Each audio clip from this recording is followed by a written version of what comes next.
दोस्तों नमस्कार। कैसे हैं? आज मैं दर्शन शास्त्र के अध्ययन के सिलसिले में आज मेरा लगातार 16वां वीडियो है और आज के वीडियो का सब्जेक्ट मैटर बौद्ध दर्शन का प्रतीत समुत्पाद है। प्रतीत समुत्पाद बौद्ध दर्शन का बेसिक सिद्धांत है।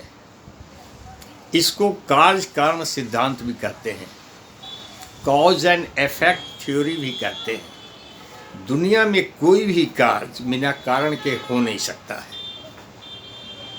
कार्य के लिए कारण जरूरी है और कारण के बिना कार्य हो नहीं सकता है।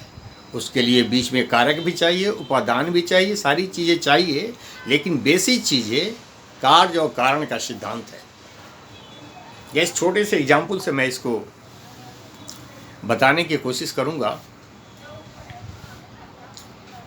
टेबल के निर्माण में बढ़ई, कार्य टेबल बन गया, बढ़ई कारक बना, कारण बना। घड़े के निर्माण में घड़ा कार्य हुआ और कुम्हार कारक हुआ। सोने के जेवरात के निर्माण में सुनार कारक बना और सोने के जेवर कार्य हुए। इस तीनों में उपादान जो है, घड़े में मिट्टी, टेबल में लकड़ी, जेवर में सोना है। अब ये तीनों में उपादान कारण घड़ा के निर्माण में मिट्टी है, कारक या कारण कुम्हार है। टेबल के निर्माण ये जो कार्य हुआ, घड़ा बनाना एक कार्य हुआ, कारक कुम्हार हुआ, निमित्त वस्तु या उपादान कारक जिसको कहेंगे वह मिट्टी हुआ। मिट्टी से कुम्हार ने घड़ा बनाया। घड़ा बनाना एक कार्य हो गया। इसका कारक कौन हुआ? कारण कौन हुआ इसका? कुम्हार। और उपादान मतलब वस्तु जिससे निर्मित हुई वो मिट्टी हुई। उसी तरीके से टेबल बनाना एक कार्य हुआ, उसके निमित्त कारण बनाने वाला या कारक जो हुआ बढ़ई हुआ, और उपादान लकड़ी हुआ।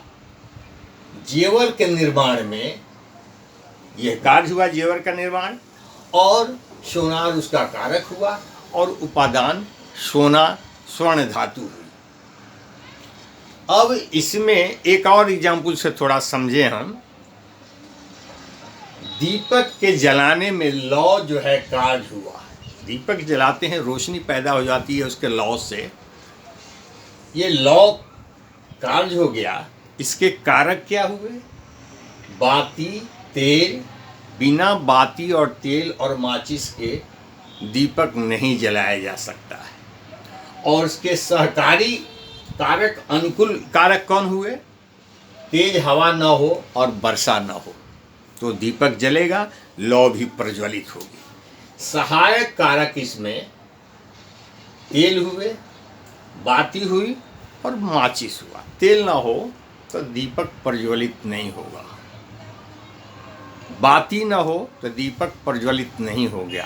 तेल और बाती हो, जलाने के लिए अग्नि माचिस न हो तो दीपक प्रज्वलित नहीं होगा। इन सारे कारणों से लौ रूपी कार्य नहीं हो सकेगा। इसके साथ एक सहायक जो उपादान कारक है वह है अनुकूल सहकारी घटक का होना। ये सारे घटक है, कारण है, तेल भी है, बाती भी है, माचिस भी है। तेज हवा चल रही है, आपने दीपक जलाया, बाती टिक नहीं सकती है।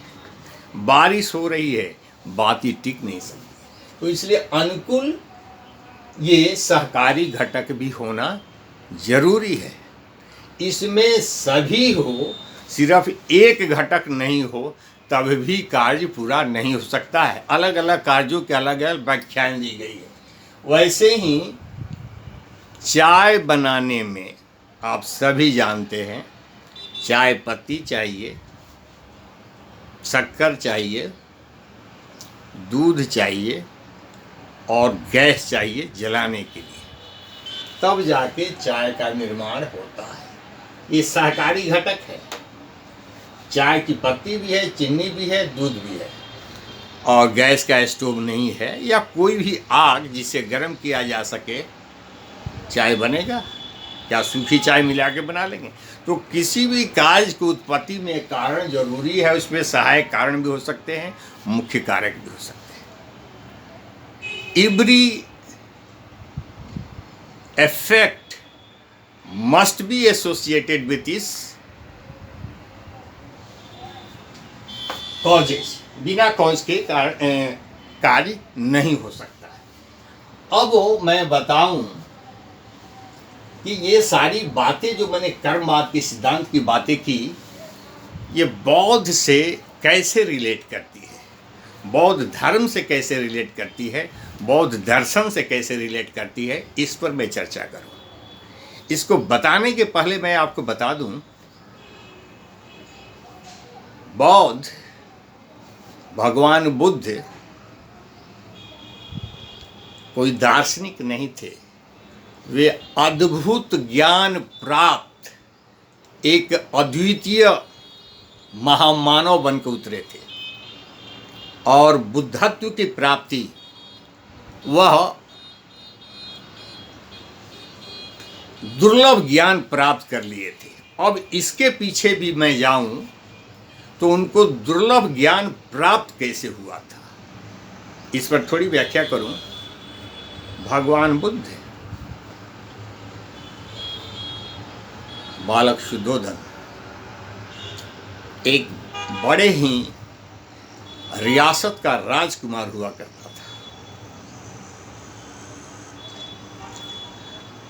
और सदियों में कोई ऐसा दुर्लभ व्यक्तित्व पैदा होता है जो भगवता का स्थिति प्राप्त करता है। उनके जन्म के पूर्व ही कुछ भविष्यवाणियां हो चुकी थी। यह बालक विश्व के मनुष्यता के दुखों का निवारक बनेगा, दुनिया से बिल्कुल विरक्ति प्राप्त व्यक्ति बनेगा। ये सारी भविष्यवाणियां उस राजा के लिए उल्टी पड़ रही थी। महान साम्राज्य जिनका एकलौता वारिस के साथ ये बातें कही जा रही थी। राजा ने उनको मोह पास में बांधने की कोशिश की। उस समय की वर्तमान खूबसूरत लड़की से, वसुंधरा से शादी हुई, और महल में वो स्थितियां पैदा की गई कि वैराग्य की स्थिति पैदा ही न हो, क्योंकि ये अंदेशा आ गया था कि यह विश्व का महान सन्यासी, महान व्यक्ति बनेगा जो मनुष्यता के दुखों का निवारक होगा। परंतु कहते हैं ना, everything is decided, nothing is to be decide. ऊपर वाले की कुछ, या क्या कहें उसको, उसके अंदर कुछ ऐसी इनबिल्ट व्यवस्था होती है जिसको जो चीज़ करना होता है। मेरे पीछे के वीडियो आप देखेंगे, सूर, तुलसी, कबीर पर मैंने वीडियो बनाई थी है। क्या सूर से कोई उम्मीद कर सकता था? अंधा व्यक्ति, अनपढ़, जो देख ही नहीं सकता, वो पढ़ने की बातें कहाँ, वह विशाल कृष्ण भक्ति का वैसी रचनाएं किया।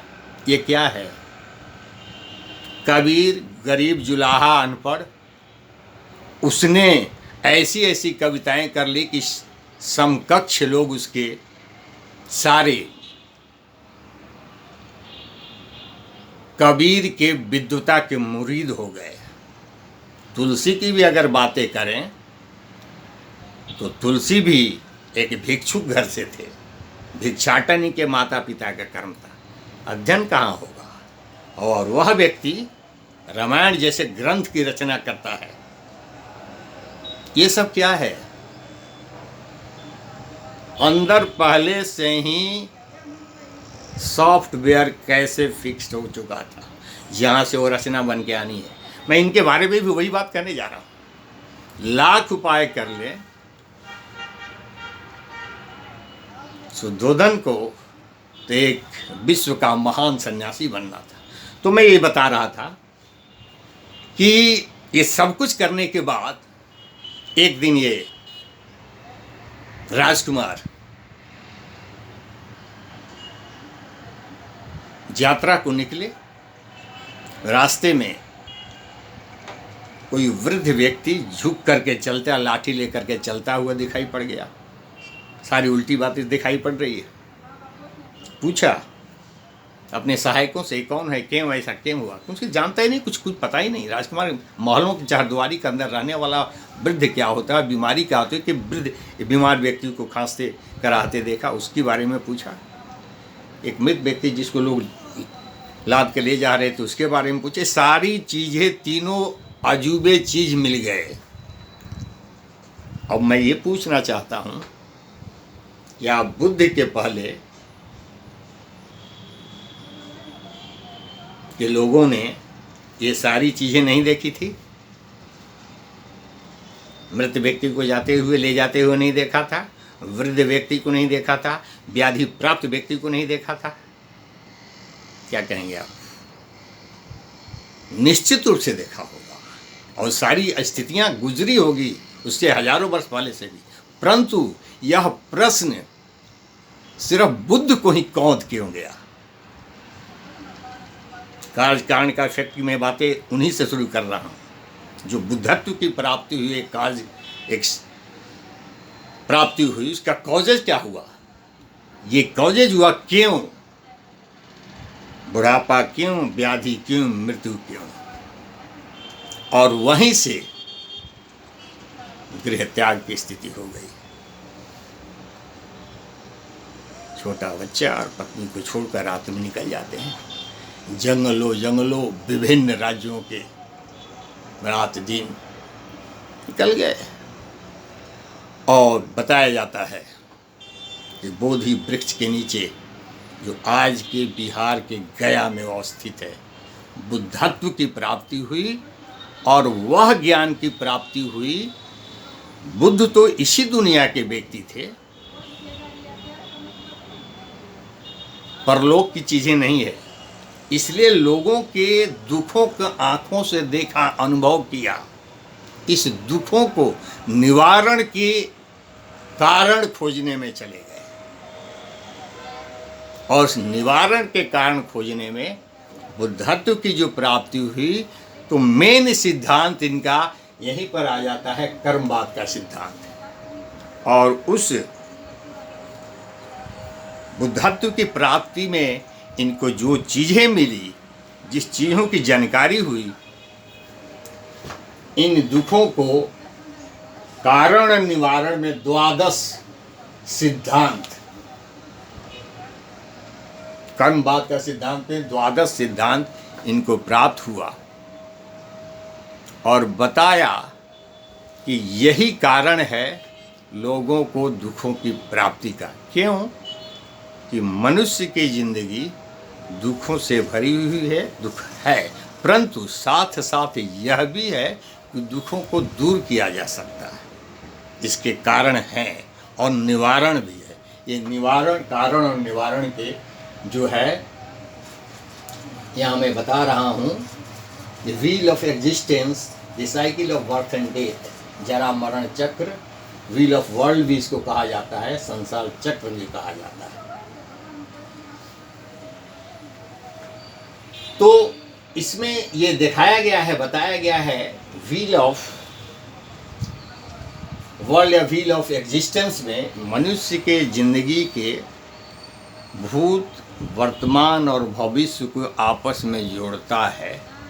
और मनुष्य के इनके जो 4 नोबल ट्रूथ हुए, उस ट्रूथ में ही ये बातें इन्होंने बताई कि संसार में दुख है, दुख के 12 कारण है और दुख का निवारण भी संभव है।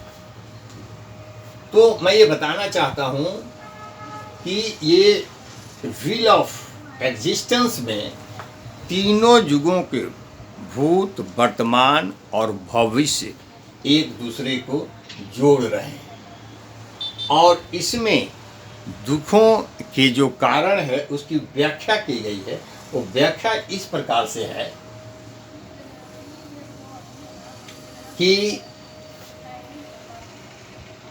जरा मरण, जाति, जाति का मतलब जन्म होता है, भाव, उपादान, तृष्णा, वेदना, स्पर्श, खड़यातन, नामरूप, विज्ञान, संस्कार और विद्या। अब जरा मरण, जरा का मतलब वृद्ध अवस्था प्राप्त होता है। और वृद्धत्व जो है व्यक्ति के, इंसान के ज़िंदगी का कष्टमय समय होता है।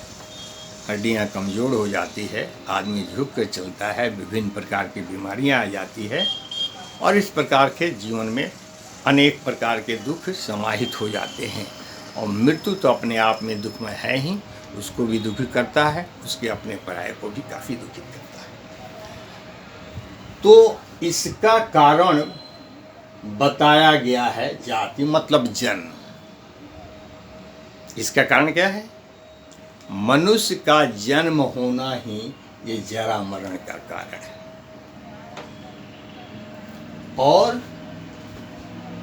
और इस जन्म का कारण क्या है? भाव।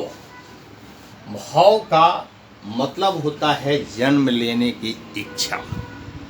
जन्म लेने की इच्छा के कारण मनुष्य का जन्म होता है।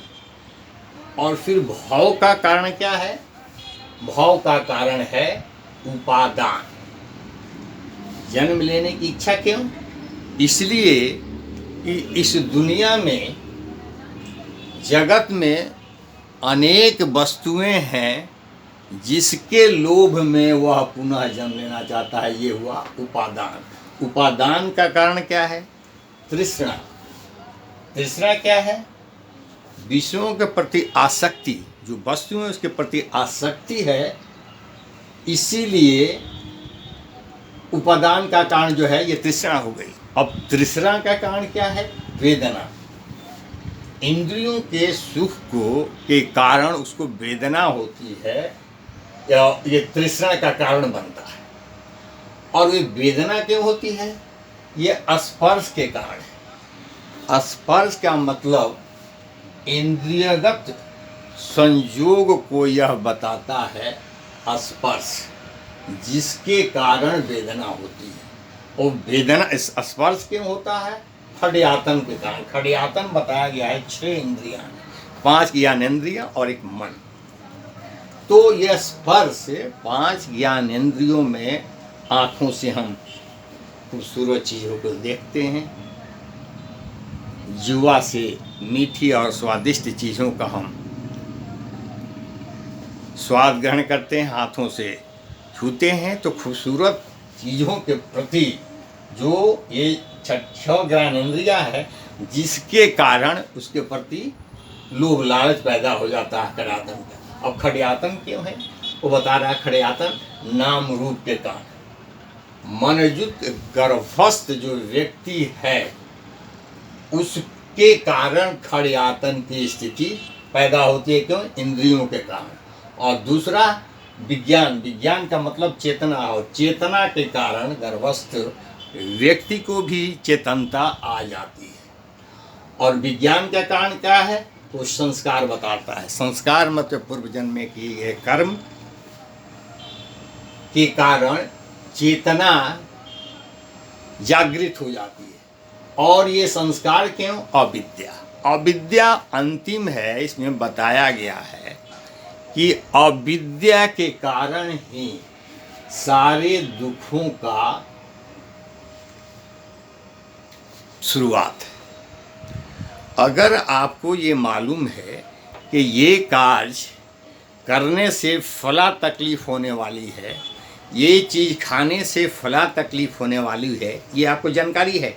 अविद्या का मतलब ज्ञानहीन होना, ज्ञान का अभाव। और अगर आपके पास है तो उस चीज़ को आप वर्णन करेंगे, उन तकलीफ़ों से, उन दुखों से बच जाएंगे। तो बेसिक चीज़ इसमें अविद्या बताई गई। ये 12 चक्र, जिसको व्हील ऑफ एग्जिस्टेंस कहा गया है, cycle of birth and death, wheel of world कहा गया, जरा मरण का चक्र, संसार चक्र, वस्तुतः बुद्ध इस भौतिक जीवन के व्यक्ति थे जिन्होंने अपने आँखों से, अपने इंद्रियों से मनुष्य जाति के सारे दुखों का अनुभव किया और इससे उनको विरक्ति पैदा हो गई कि कैसे इन दुखों का निवारण हो सकता है, इसके कारण क्या हो सकते हैं, इसके निवारण का उपाय, जिसके लिए वे खोज में निकल पड़े और अंततः जो पाए वही सारी चीज पाए। और बेसिक चीज उनका क्या था? मनुष्यता के दुखों से मुक्ति दिलाना। कार्य कारण इफेक्ट कितना बेहतरीन एक सिद्धांत है, एक्सेलेंट सिद्धांत कहेंगे कि मनुष्यता के लिए कोई भी कार्य हो नहीं सकता है जब उसके कारणों की पूर्ति आप नहीं करते।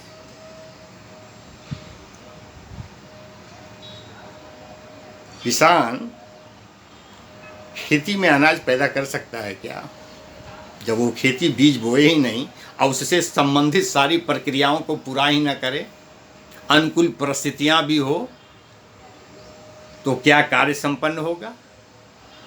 कोई व्यक्ति नौकरी प्राप्त कर सकता है क्या जब वह अच्छी शिक्षा न प्राप्त कर ले, उससे संबंधित सारी प्रक्रियाओं को पूरा करके उसकी रिक्वायर्ड योग्यता पूरा करके वो उसके लायक बन ना जाए? तो कार्य क्या हुआ नौकरी प्राप्त करना? कारण ये सारी परिस्थितियां हुई। तो ये व्यवहारिक जीवन से जुड़ा हुआ ये सिद्धांत है, कार्य कारण का सिद्धांत, कॉज एंड इफेक्ट थ्योरी। दूसरा, मनुष्य जीवन से जुड़ी हुई तकलीफ हर व्यक्ति को है और अलग अलग प्रकार की तकलीफ़ें हैं। सिर्फ शारीरिक तकलीफ़ें ही नहीं होती है, मानसिक तकलीफ़ें ही नहीं, तो बहुत सारी प्रकार के दुख होते हैं जिसमें अनेक औषधि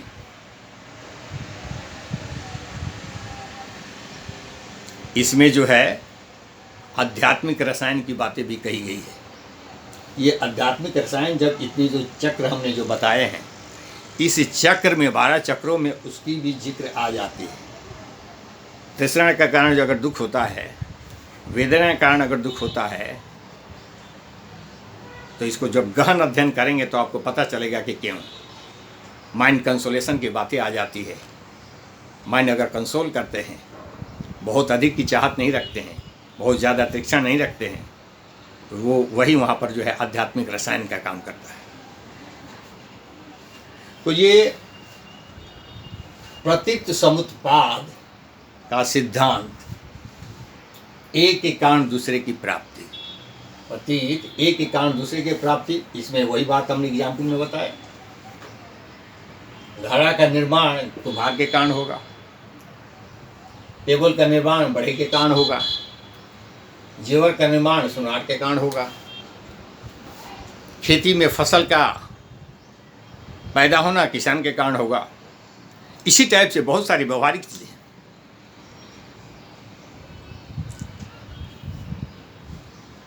ये बौद्ध धर्म का पतित समुत्पाद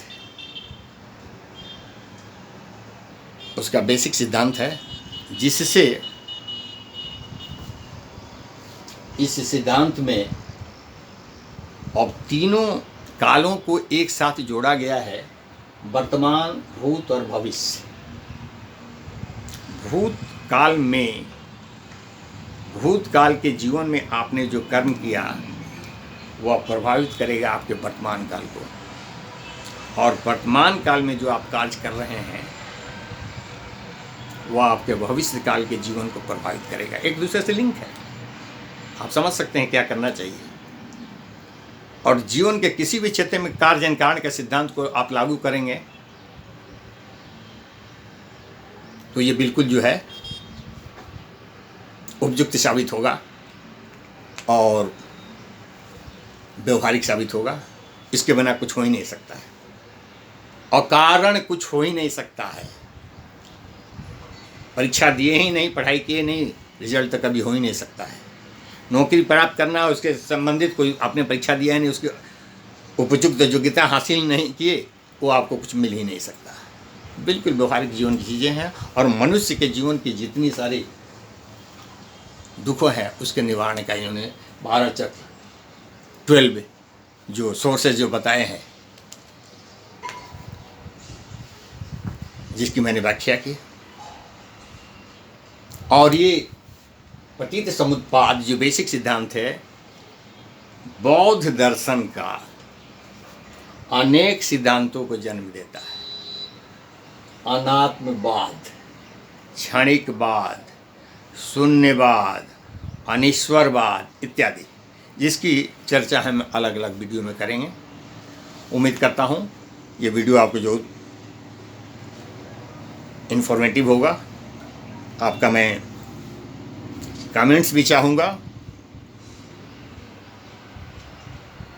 और वीडियो को लाइक एंड शेयर करने के लिए भी कहूँगा। मैंने ये जो आपका स्टेप्स बनाए हैं, ये स्टेप्स को आप अगर गौर से देखें, जरामरण, जाति, भाव, उपादान, तृष्णा जैसे जैसे एक दूसरे का कारण बनते जा रहा है और अंत में अविद्या यहाँ पर ही हो रहा है। Thank you. पुनः अगले वीडियो में धन्यवाद।